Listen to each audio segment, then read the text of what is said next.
Hi everyone, today we're going to talk about the second conditional. When we can use the second conditional, we use it in a few ways. For example, to imagine that our life or someone else's life is different, to ask hypothetical questions or to give advice, or also to give reason why you do something. Let's start with the number one. To imagine life is different. We use a second conditional to talk about things in the future that are really unlikely or things that are impossible in the present. So we use to imagine and to dream that the present situation is different than it really is. This could be because it's impossible now or because it's really unlikely to become real in the future. Not completely impossible, but unlikely. For example, so with the second conditional, we can say that if this happened, that would happen. For example, if I had enough money, I would buy a new car. If the present situation was different, then I would do that.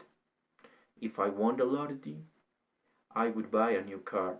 Now, this is unlikely event in the future because it's unlikely that I'm gonna win the lottery. But still, it's a possible thing, but unlikely. Well, for the next, we're gonna present the structure of the second conditional. The structure is if plus past simple and would plus infinitive. Conditional sentences all have an clause and main clause, which is sometimes also called the result clause because it can only happen if the clause occurs. It's a condition, right? If this happened, then that happened. Now, what exactly makes a conditional sentence? So the second conditional use a past simple verb in the if clauses, then would followed by the infinitive verb in the main clause. If she lived in New York, she would have American friends. The if clause is the conditional. Does she live in New York? No, we are talking about a hypothetical situation here right now. So the result clauses suggest that would be different and will be tell us that we imagine the result or that she would have American friends. It's not real. She doesn't have American friends now, but it could happen if she lived in New York. With this sentence, if she lived in New York, she would have American friends. Now, we can definitely make one or both clauses negative in a second conditional sentence. For example, if I did wanna go, I would tell you. If I didn't finish do my homework, I wouldn't tell my teacher. And of course, we can ask second conditional questions to hypothetical questions to ask someone to imagine what they would do in a different situation. So this situation is not real, but it's kind of fun to ask this type of question, right? It really helps to keep conversation going sometimes. For example, what would you do if you quit your job? Or if you won $1 million, would you travel around the world? Or if you only had one day in Spain, what would you do? See how fun this type of question can be. Now, you can actually use could in the if clauses to ask similar questions, so would be saying or if you were able to or if were possible to. For example, if you could travel to any country, where would you go? Now, notice that when we use could in the if clauses, the verb that follows it could is the infinitive form, not in the past simple. That is because it's a modal verb.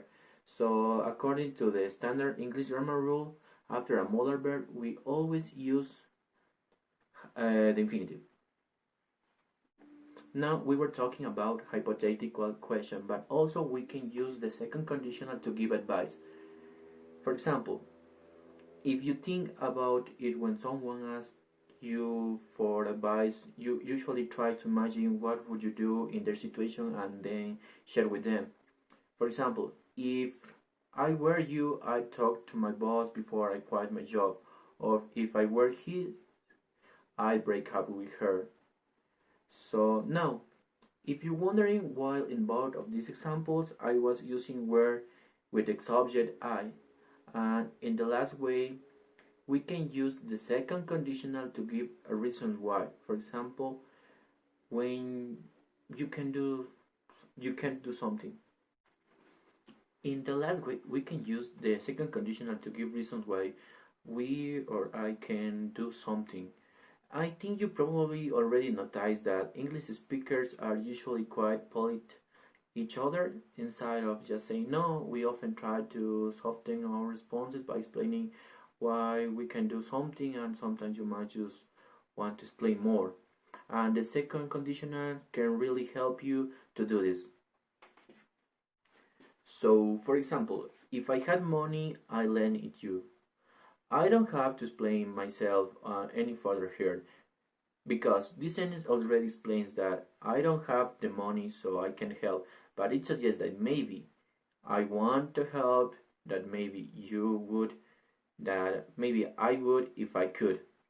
So if I so as another example, if I wasn't so busy, I'd invite you over to dinner. So I'm really busy, so I can't invite you over.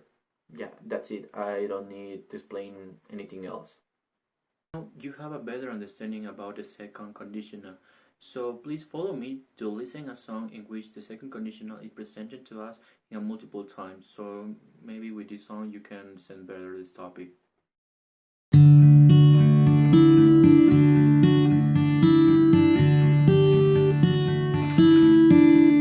If you were here, I would kiss you. If you were here, I wouldn't miss you. If you were here, I would smile. If you were here, I'd run a mile. But you're not, you're far away. And in this spot, I cry all day.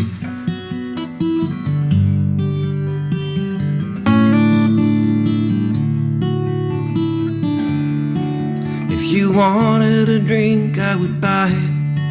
If you spilled some coffee, I would dry it. If you felt sad, I would make you laugh. If you were here, the fun would start. But you're not, you're far away. And in this spot, I cry all day.